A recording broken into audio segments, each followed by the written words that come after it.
Hi everyone, welcome to today's video. This is Rajesh Sajwani और आज के वीडियो में मैं आपसे बात करने वाला हूं ले ऑफ इन एक्सेंचर। जी हां, जो 19,000 एम्प्लॉयज़ के ले ऑफ की न्यूज़ है एक्सेंचर की। आई होप आप लोगों में से आधे से ज़्यादा लोगों को वो न्यूज़ पता होगी। आपको व्हाट्सएप के थ्रू, फेसबुक या सोशल मीडिया के थ्रू आपने वो न्यूज़ देखी होगी। और अगर आप टीवी न्यूज़ चैनल भी देखते हैं तो वहाँ भी आपको एक्सेंचर से रिलेटेड ही न्यूज़ दिखाई देगी। IT services firm Accenture to cut 19,000 jobs. The company also trimmed its annual revenue growth. An IT giant Accenture would cut about 19,000 jobs. IT services firm है एक्सेंचर ने आपको बता दें लगभग 2.5% कर्मचारियों की छटनी करने की योजना बनाई है। तो मैं इस वीडियो में एक्सेंचर की 19,000 न्यूज़ के बारे में डिटेल में तो बात करूंगा ही, प्लस मैं बात करूंगा कि ये ले ऑफ का प्रोसेस कितने टाइम में होगा, इसका प्रोसेस क्या है, एंड ले ऑफ के रीज़न के बारे में बात करूंगा कि ले ऑफ का रीज़न क्या है। प्लस मैं बात करूंगा इंडिया में इसका इम्पैक्ट क्या होगा। जो इंडिया की बिग आईटी कंपनीज हैं, क्या वो भी सेम एक्सेंचर को फॉलो करेंगी।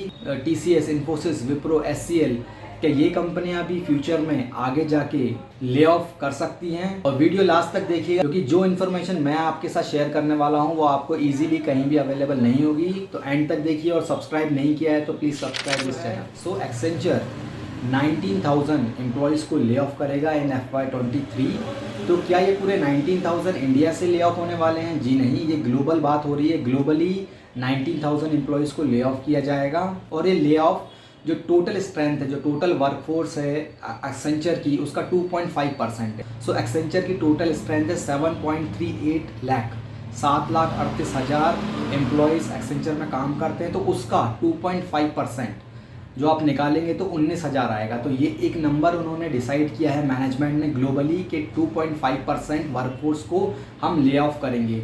बट ये कंट्री स्पेसिफिक नहीं होगा कि अगर आप पूछें कि इंडिया से कितने number of employ lay off होंगे, तो ये मैनेजमेंट ने नहीं बताया है। मैनेजमेंट ने ये ग्लोबली नंबर डिसाइड किया है। सो इंडिया में एक्सेंचर के सारे एम्प्लॉय नहीं हैं। इंडिया में 40% स्ट्रेंथ है एक्सेंचर की। सो जैसे 7.38 लाख टोटल स्ट्रेंथ है, उसका 40% अराउंड 3 लाख एम्प्लॉयज़ इंडिया में वर्क करते हैं और रिमेनिंग 60% उनकी अदर कंट्रीज में स्ट्रेंथ है। सो ये कंट्री स्पेसिफिक नहीं होने वाला है। और कितना टाइम लगेगा इस प्रोसेस में? क्या ये न्यूज़ आई और मंडे से ऑफिस नहीं जाना है? जी नहीं, ऐसा नहीं है।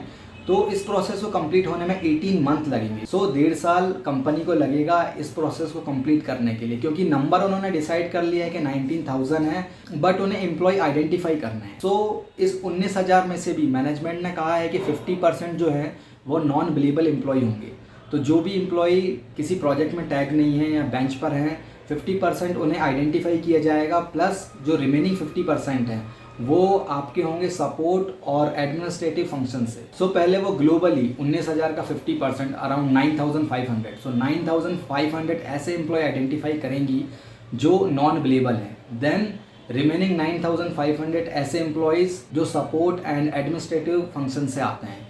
तो ये ग्लोबली उन्हें आइडेंटिफाई करना है और इस प्रोसेस को कंप्लीट होने में 1.5 ईयर का टाइम लगे। सो अब नेक्स्ट पॉइंट बात करता हूँ रीज़न की कि ये ले ऑफ का रीज़न क्या है। तो इसका पहला रीज़न है हायरिंग। जी हाँ, 2022 में एक्सेंचर ने अराउंड 39,000 एम्प्लॉयज़ को हायर किया था। सो हायरिंग की न्यूज़ नॉर्मली सुनाई देती नहीं है, क्योंकि पॉजिटिव न्यूज़ है। जो लोगों का ज़्यादा ध्यान हमेशा नेगेटिव न्यूज़ पे रहता है, तो ले ऑफ की न्यूज़ सबसे पहले सुनाई देती है, बट हायरिंग की न्यूज़ नहीं सुनाई देती। तो एक्सेंचर ने 39,000 एम्प्लॉयज़ को हायर किया था लास्ट ईयर। सो अगर आप करंट वर्कफोर्स देखेंगे एक्सेंचर की, तो वो है 7.38 लाख, बट ये वर्कफोर्स लास्ट ईयर फरवरी में अराउंड थी 6.99 लाख। सो 6,99,000 से अभी 7,38,000 तक ये हेडकाउंट नंबर पहुंच चुका है। और 39,000 एम्प्लॉयज़ हायर करने के बाद अब एक्सेंचर 19,000 एम्प्लॉयज़ को फायर करेगी। सो ये 19,000 एम्प्लॉयज़ ले ऑफ होने के बाद भी कंपनी का जो हेडकाउंट है, टोटल स्ट्रेंथ है, वो लास्ट ईयर के कंपेयर में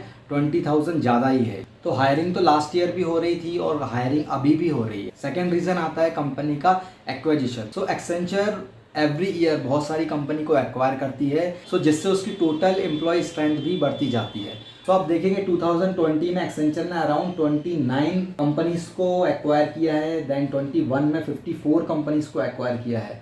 एंड बात करूं 22 की लास्ट ईयर, तो अराउंड 25 कंपनीज को एक्सेंचर ने एक्वायर किया है। और बात करूं 23 की, तो 23 मार्च में ही तो इन्होंने एक आर्टिफिशियल इंटेलिजेंस से रिलेटेड एक कंपनी है फ्लूट्रा, उसको भी एक्वायर किया है। देन इन्होंने मार्स तक की एसकेएस ग्रुप है, मोरफस है, सो और भी बहुत सारी कंपनीज को एक्सेंचर ने एक्वायर किया है। तो जहां भी कंपनी देखती है कि इस टेक्नोलॉजी का बिजनेस मेरे पास कम है या उस टेक्नोलॉजी में ज्यादा स्कोप है, तो उस टेक्नोलॉजी से रिलेटेड वो कंपनी को एक्वायर करना स्टार्ट कर देते हैं। तो ये भी एक ले ऑफ का रीजन हो सकता है, क्योंकि जब आप किसी कंपनी को एक्वायर करते हैं तो आपकी टोटल एम्प्लॉय स्ट्रेंथ बढ़ जाती है और कंपनीज उस न्यू डिवीजन में से कुछ एम्प्लॉयज की छटनी करना या ले ऑफ करना स्टार्ट कर सकती है। जो नेक्स्ट रीजन है वो है इन्वेस्टर्स। जी हाँ, जो कंपनी के इन्वेस्टर्स हैं, जो इंस्टीट्यूशनल इन्वेस्टर्स होते हैं, बड़े इन्वेस्टर्स होते हैं, वो कंपनी के शेयर में इन्वेस्ट करते हैं और अगर कंपनी के प्रॉफिट मार्जिन पे कोई प्रेशर होता है तो क्वार्टरली बेसिस पे और ईयरली बेसिस पे अगर कंपनी के रिजल्ट मार्केट एक्सपेक्टेशन को बीट नहीं कर पाते हैं तो उस कंपनी से इन्वेस्टर का ट्रस्ट धीरे धीरे कम होता है और इन्वेस्टर वहाँ से पैसा निकालना स्टार्ट करते हैं। सो इस ट्रस्ट को बनाए रखने के लिए, तो अपने प्रॉफिट मार्जिन को मेंटेन रखने के लिए कंपनी को कॉस्ट कटिंग भी करना पड़ता है। तो इसका एग्जांपल आप अभी देख सकते हैं। सो जैसे ही एक्सेंचर ने 19,000 एम्प्लॉयज़ के ले ऑफ की न्यूज़ डिक्लेयर की तो उसी दिन जो एक्सेंचर का शेयर प्राइस था वो 8% अप गया था, क्योंकि मार्केट के अकॉर्डिंग अगर वो कॉस्ट कटिंग करते हैं देन उनका प्रॉफिट मार्जिन इंक्रीज होगा। तो ये बात मार्केट को अच्छी लगती है। सो कंपनी का शेयर प्राइस 8% अप रहा। सो अब मैं बात करता हूँ कि इंडिया पे इसका इम्पैक्ट क्या होगा, क्योंकि इंडियन कंपनीज भी ले ऑफ करेंगी। देखिए, जो इंडिया में स्टार्टअप्स हैं या मिड लेवल कंपनीज हैं उनमें तो ले ऑफ कंटिन्यू है। अगर आप देखेंगे बायजू 4,000 एम्प्लॉयज, शेयरचैट 600, ओयो, अनअकैडमी, ओला, वेदांतु, स्विगी, कार24, तो इन सारी कंपनीज ने ऑलरेडी ले ऑफ स्टार्ट कर रखा है। तो मार्च में एक्सेंचर अकेली कंपनी नहीं है जिससे ले ऑफ की न्यूज़ आई है। एक्सेंचर के साथ साथ अमेजॉन और मेटा मिला के टोटल 38,000 एम्प्लॉयज़ को ले ऑफ किया जाएगा। और जो इंडिया की बिग टेक कंपनीज हैं, इंडिया की बिग कंपनीज में अभी तक ऐसी कोई न्यूज़ नहीं है, ना इन्फोसिस से, ना टीसीएस से, विप्रो, एचसीएल, इनके मैनेजमेंट ने ऐसी कोई कमेंट्री नहीं की है जहां कॉस्ट कटिंग हो और ले ऑफ स्टार्ट हो। सो टीसीएस, इन्फोसिस, विप्रो और एचसीएल के रिजल्ट भी, क्वार्टरली रिजल्ट नेक्स्ट मंथ 20 अप्रैल तक डिक्लेयर हो जाएंगे। इसके बाद जो मैनेजमेंट कमेंट्री करेगा तो हमें इसके बाद ही पता चलेगा, जब मैनेजमेंट कमेंट्री करेगा, कि क्या वो कॉस्ट कटिंग करना चाहते हैं या नहीं। क्योंकि हायरिंग इन चारों कंपनी में भी बहुत अच्छी हुई है लास्ट ईयर। अगर मैं बात करूं टीसीएस की, सो टीसीएस ने तो last year around 1 lakh employees को हायर किया था, इन्फोसिस ने अराउंड 54,000 एम्प्लॉयज़ को, और विप्रो ने अराउंड 45,000 एम्प्लॉयज़, और एचसीएल ने अराउंड 39,000 एम्प्लॉयज़ को हायर किया था। तो हायरिंग तो जम के हुई है इंडिया में लास्ट ईयर। तो ये थी पूरी news. That's it for today's video. Video अच्छा लगा हो तो please like, share and subscribe. Thank you for watching. Bye bye. जय हिंद।